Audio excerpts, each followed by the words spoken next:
families where the first wife divorced the husband so he could marry the second wife legally and legally adopt the kid. Friends, it's me, Mirab, and I welcome you once again to Starspill USA.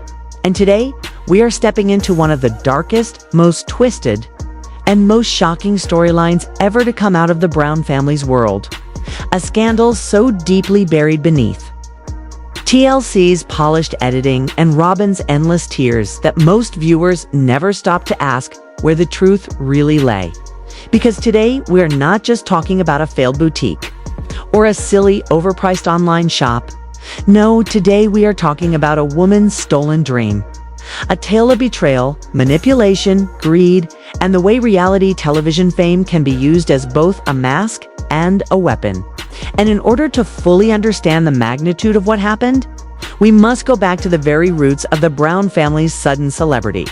The moment when sister wives first exploded onto American television screens, painting the picture of a quirky, alternative family who wanted nothing more than to live in peace, practice their faith, and show the world that love multiplied rather than divided. But hidden underneath those smiles and polite introductions was a hunger, a gnawing hunger for money, validation, and empire building. And no one embodied that hunger more than Kody Brown and his newest, most strategic wife, Robyn, who would eventually become not just his legal spouse, but also the pivot around which every single dramatic implosion in that family seemed to turn. Now, when sister wives began, Christine, Janelle, and Mary had already been living with Kody for decades. They had built homes, raised children, endured struggles, and carried the burden of secrecy while living in a state that could at any moment prosecute them for bigamy. So when TLC came knocking and promised money, fame, and the opportunity to reframe polygamy as love multiplied, they agreed, though not without fears. But none of them could have foreseen that the true cost of reality television would not be public judgment or legal scrutiny, but rather the slow erosion of trust within their own family. And at the very center of this erosion was Robyn, who came into the marriage with 3 children of her own, a history of financial instability, and a knack for weaving herself into the narrative as the innocent victim, the soft-spoken dreamer, the misunderstood artist, and most importantly, the wife who could make Kody feel like the king he had always believed himself to be. And with her came not just the blending of families, but the introduction of what would become one of the most infamous, disastrous, and controversial business ventures the Sister Wives universe has ever seen: My Sister Wife's Closet. On the surface, My Sister Wife's Closet was marketed as Robyn's passion project, her creative calling, her way of empowering women and telling the story of plural marriage through artistic jewelry. Every pendant and charm supposedly infused with meaning, designed with love, and born from the spiritual depths of her heart. But if we scratch just beneath that glossy surface, what we find is not a tale of inspiration, but one of appropriation. Because behind the story, Robyn told the cameras lies the testimony of another woman. A woman from within the plural community, who had been building her own small business long before Robyn ever sketched a heart on paper. A woman who claims her entire concept, her branding, and even her designs were stolen, renamed, and broadcast to millions as if they had sprung fully formed from Robyn's mind. And this woman's name hidden for years, behind pseudonyms in forums, legal documents, and whispers among fans will call her Anna. Anna was not a reality star. She was not a woman who cared about cameras or magazine covers. She was, first and foremost, an artist, a wife, and a mother. And like many women in the fundamentalist Mormon community, she longed to find an outlet for her creativity while still honoring her faith and supporting her family. And so she began crafting jewelry, intricate pieces that told stories of sacrifice, unity, and womanhood. But more than that, she envisioned a platform, an online boutique she called My Sister Wives Jewelry Box, where women from plural backgrounds could share their designs, empower one another, and celebrate the resilience it took to live in a society that often judged them harshly. And though small, honest project was real, tangible, and fueled by authenticity, and slowly but surely she was building a loyal following. Customers who felt her pieces weren't just accessories, but symbols of survival and connection. Until one fateful day when she managed to secure a meeting with Kody and Robyn Brown. And that single meeting would change her life forever. According to Anna's later sworn statement, she presented the Browns with more than just trinkets. She came armed with a full-fledged business plan, a 40-page document outlining brand identity, marketing strategy, future expansion ideas, and sample designs, one of which was a powerful pendant depicting 3 women interlocked with a heart at the center. A symbol she called the sisterly bond pendant, representing loyalty, sacrifice, and shared love between women in a plural family. And as Anna would later recall with bitterness, Robyn's eyes welled with tears the moment she saw it, whispering that it spoke to her soul. And while Anna was hopeful, she was not naive. She asked them to sign a non-disclosure agreement before handing over her full plans. And while Kody scoffed at the notion, dismissing it as unnecessary Hollywood nonsense, Robyn put pen to paper, a gesture that would later become a critical piece of evidence in Anna's attempted legal battle. But the meeting ended without promise. Kody deemed the idea unworkable, claiming they lacked resources and time. And Anna walked away heartbroken, believing her dream had been dismissed. But within 6 months, she would turn on her television and feel the blood drain from her face. Because they're on TLC in front of millions of viewers. Robyn Brown was unveiling her dream, a jewelry business named My Sister Wife's Closet. Alarmingly similar to My Sister Wives' jewelry box. And as the product line rolled out, Anna recognized nearly everything. From the Unity bracelet to the 4 Hearts charm, echoes of her own sketches. And then, like a knife to the chest, she saw the sisterly bond pendant, presented as Robyn's own creation, complete with a teary-eyed monologue about how the design had come to her in a dream. And for Anna, it was not just theft of intellectual property, it was theft of identity, theft of faith, theft of everything she had poured her soul into. The lawsuit that followed was messy, underfunded, and ultimately overshadowed by the Brown family's celebrity status. Because while Anna had signed paperwork, had sketches, had emails, Kody and Robyn had the weight of TLC's legal department behind them. And what was worse, the court of public opinion didn't even know she existed. Because on television, the story was tightly controlled. Robyn was painted as the struggling artist, the dreamer facing criticism from her sister wives, the woman trying to balance motherhood with entrepreneurship. And any failure of the business was blamed on logistics, finances, or lack of family support. But never once did TLC reveal that the very foundation of the business may have been stolen. And so Anna was left in the shadows, her voice drowned out by the roar of a manufactured narrative, while Robyn carried on promoting a dream that was never hers to begin with. And here, dear friends of Starspill USA, is where we must pause and ask ourselves, how many of the stories we consume on reality television are authentic? And how many are carefully scripted illusions designed to elevate one character while erasing another? Because if Anna's story is true, and the documents suggest more truth than fantasy, then My Sister Wife's Closet was not a tale of empowerment, but a cautionary story of exploitation, where the dreams of a powerless woman were cannibalized by a reality TV family hungry for empire building. And in the end, karma may have had its say, because the business, stripped of authenticity and run without genuine understanding, collapsed under its own weight, leaving behind angry customers, unfulfilled orders, and a reputation so tarnished that Robyn now refuses to discuss it, hiding behind tears whenever the subject is raised. While Anna continues to live quietly, her dream long since trampled, her story whispered only among the most dedicated followers of the Sister Wives saga, until now. As we shine a light where TLC never dared. A light where TLC never dared. The pain and rage Anna must have felt are beyond imagination.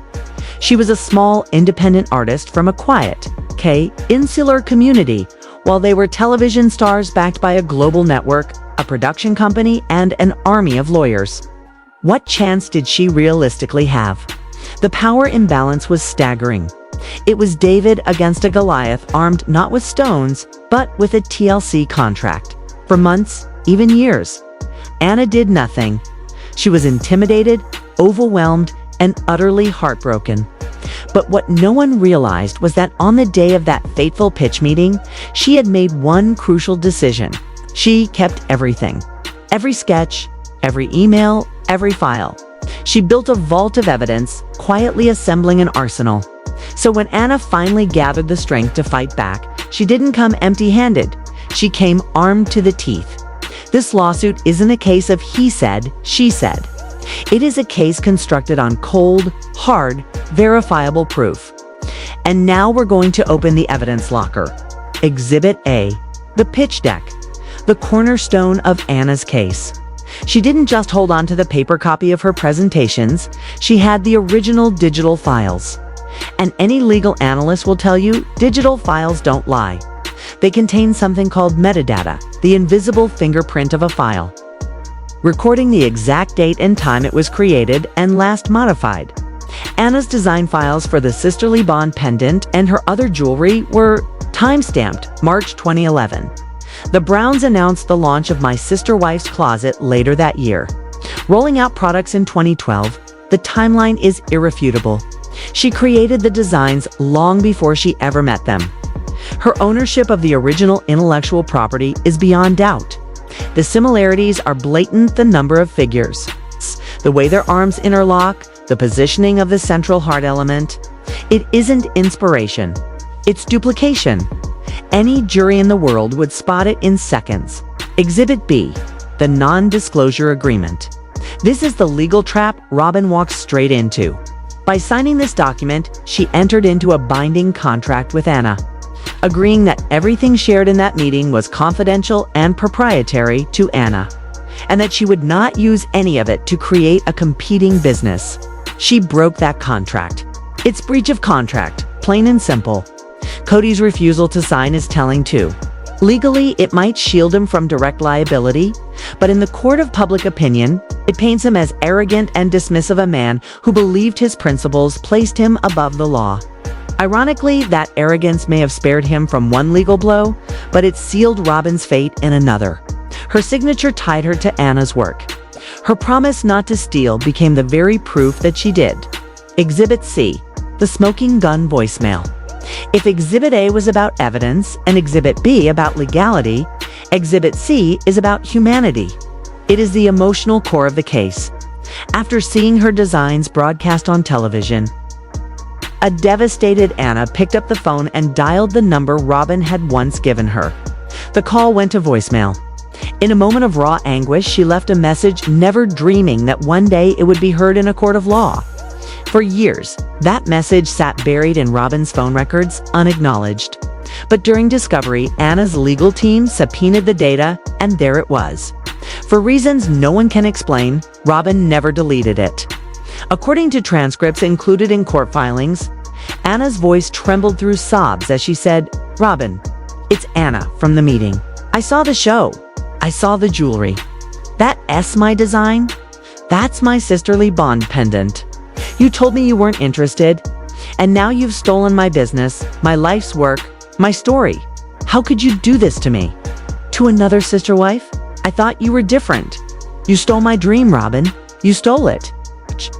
It is the sound of a heart breaking in real time. It is the sound of a life's work being desecrated. Lawyers call this contemporaneous evidence recorded at the time of the event, capturing the immediate and genuine reaction. It proves Anna didn't invent this story years later out of jealousy or greed. She knew from the very first moment she had been robbed. And most damning of all, it proves Robyn knew too. She heard that message. She knew she had been caught, and yet she chose to do nothing. She chose silence. She chose deception. She chose to carry on building her so-called dream on a foundation of lies. But the shockwaves didn't end there. When Anna filed her lawsuit, the legal papers revealed something no fan of sister wives expected. Anna was not standing alone. The co-plaintiffs named in the filing were none other than Janelle Brown and Christine. Brown, this was betrayal coming full circle. According to the lawsuit, the seed money used to launch My Sister Wife's Closet was pulled directly from the Brown family's communal pot. The fund Janelle primarily managed, that pot was filled with money from the show money that Janelle, Christine and Mary had all earned through their own participation. Their funds had been siphoned into a business that they now believed to be fraudulent, built on stolen intellectual property. Think about the implications. For years, Janelle, Christine, and even Mary had been pressured to promote My Sister Wife's Closet on television and social media. They were unknowingly made accomplices in pushing a brand born from theft. A source close to the family revealed that Janelle had harbored doubts for years. "She's all about the numbers," the source explained. And the numbers for MSWC never added up. The spending was enormous. The returns were pitiful. And anytime she raised concerns, Kody would shut her down and tell her to trust Robyn's vision. Christine's motives, on the other hand, were deeply personal. Her marriage to Kody had disintegrated under the constant shadow of Robyn discovering that family money, her money, was funneled into a failing business. Allegedly stolen from another woman may have been the final bitter insult. By joining Anna's lawsuit, Janelle and Christine were doing two things. First, they sought restitution for the money wasted on Robyn's fantasy. But second, and perhaps more crucially, they were taking a public legal stand against Kody and Robyn. They were validating Anna's story, lending their credibility to her claims, and exposing the foundational lie of Robyn's dream. The woman who had long branded herself as the family's creative savior was now being painted as nothing more than a con artist who defrauded not only a stranger, but her own sister wives. The battle lines were drawn, the evidence was stacked high, and the stage was set for a courtroom confrontation that would pit Robyn Brown against the very women she once called her sisters. The case of Anna versus Kody and Robyn Brown was headed to trial, and we're about to take you inside. The courtroom itself was a study in contrasts, the physical manifestation of a family torn in two. On the plaintiff's side sat Anna, small but resolute, dressed modestly, her hands clasped tightly in her lap. Beside her, Janelle and Christine, stone-faced and unwavering, radiated a quiet, righteous anger. They weren't there for theatrics. They were there for truth. They leaned in occasionally, whispering to one another, a united front against the man and woman who had betrayed them all. On the defense side sat Kody and Robyn. Robyn, as ever, clutched a tissue before a single word had been spoken. Her face arranged into the familiar mask of wounded victimhood. Dressed in dark, severe clothing, she tried to project humility and sorrow. Kody, by contrast, looked restless, defiant, and irritated, as though the entire proceeding were beneath him. The air was thick with tension. The jury was seated. The doors were sealed. And the truth, at long last, was about to have its day. Kody was the opposite of calm and collected, for he carried himself like a volcano ready to erupt. His body rigid, his leg bouncing uncontrollably. His eyes darting across the courtroom as though searching for an enemy to strike at. And though he glared at Janelle and Christine with an expression that mixed outrage and betrayal, he seemed entirely oblivious to the irony of his stance. For it was he who had set in motion the events that led them all to this day. The room itself seemed charged with years of silent tension. Heavy air that pulsed with resentment, unspoken and yet undeniably alive. Because this was never going to be a mere legal proceeding, it was something far larger. A reckoning that had been delayed too long. And when the plaintiff's lawyer, Mr. Davies, rose to his feet to begin his opening statement, the shift was palpable. His sharp voice cutting through the silence with a calm authority that made the jurors lean in as he wove the timeline into a devastating story, painting Anna not merely as a plaintiff but as a mother, an artist, and a woman of integrity who had nurtured her vision long before the Browns had ever laid claim to it. And his words hung in the air like arrows. "This is not coincidence," he declared, his tone measured yet piercing. "This is not a story of two parties arriving at the same good idea. This is the story of a predator, cloaked in the power of television fame, who saw something pure and beautiful and decided to take it, believing its creator too small, too quiet, too powerless to ever fight back. And they were wrong. The power of that framing lingered as the defense scrambled to counter it. Robyn's lawyer offering instead a rambling, emotionally laden plea insisting Anna was a jealous, failed artist trying to ride on the Brown celebrity, portraying Robyn as a visionary, a wife, a mother unfairly crucified in public, and Kody as if on cue. Muttered amen loud enough for the court reporter to catch, performing faith and conviction while the jurors' faces betrayed little patience for theatrics, their focus already fixed on the facts that were about to take center stage. And when Anna herself was called to the stand, the atmosphere shifted again, softer now, but more powerful still. For she avoided Robyn's gaze, and though her voice trembled at first, it grew steady as Mr. Davies guided her gently, asking about her background, her work in design, her passion for jewelry making. Her portfolio entered into evidence like a silent witness to her years of artistry, each piece bearing the mark of a professional, not an amateur. And when she spoke of her inspiration, she did so not with a gloss of marketing language, but with the raw truth of her heart, how she had wanted to honor the women of her community, women whose lives were marked by sacrifice and quiet strength, and how her creations were intended as symbols, whispered acknowledgments of resilience, tokens that said, "I see you. I see what you do." And she explained how her unity bracelets symbolized wives intertwined yet distinct, how her resilience ring mirrored vines forged in steel. And the room listened spellbound to a philosophy as much as a product line. And when she described the pitch meeting, her voice cracked on the word partner, for she recounted how Robyn's demeanor had shifted, how she had leaned forward, eyes alight, claiming the pendant spoke to her very soul. Words that at the time had filled Anna with hope, but which now burned with betrayal. And when she described the moment she saw my sister wife's closet appear on television, her pain was palpable, her words sharp. It was like watching someone live my life, but badly. She stole my work, my story, even the dream that was most precious to me. And by the time she left the stand, it was clear she had not only told her truth, but also won the jury's heart. Her dignity, a shield no cross-examination could penetrate. But then it was Robyn's turn, and though she entered the stand as though walking to execution, her lawyer's soft questioning let her perform once again her well-practiced tale of divine inspiration, a dream of jewelry from God, a calling, a mission. Her tissue dabbing at tears rehearsed countless times.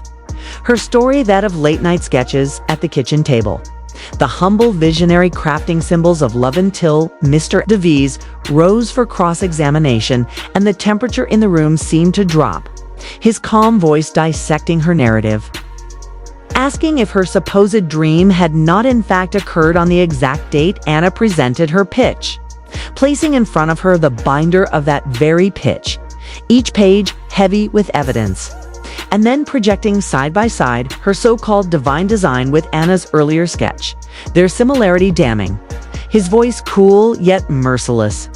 Your dream was her nightmare, and with that line, quoted later in every headline, Robyn's fragile defense collapsed.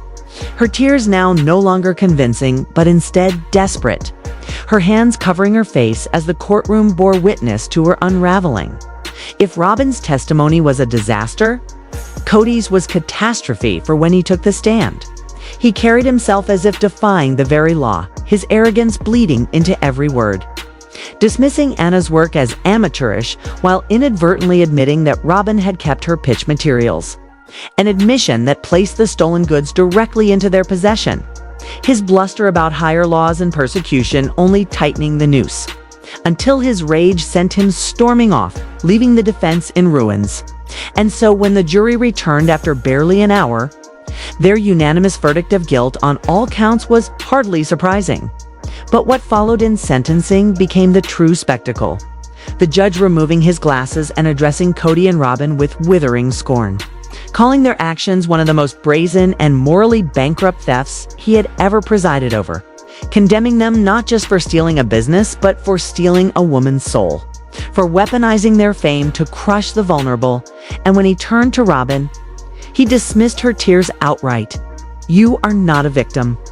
You are a thief," his words cutting deeper than any evidence, before he delivered the ruling that obliterated them financially, ordering disgorgement of every dollar earned, punitive damages in the millions, and most damning of all, The full legal transfer of the brand itself.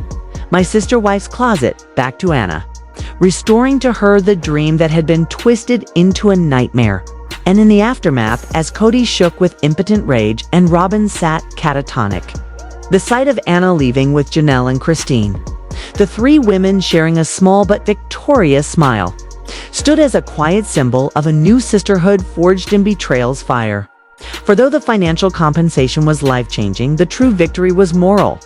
The public unmasking of a lie that had propped up Robyn's identity for over a decade, stripping away the illusion of visionary entrepreneur to reveal instead a grifter exposed. And while Anna prepared to relaunch her dream, this time as a cooperative for women like herself, she proved that even in the shadow of celebrity and power, truth can prevail, justice can be served. And sometimes the smallest voice once heard echoes louder than all the lies that sought to silence it.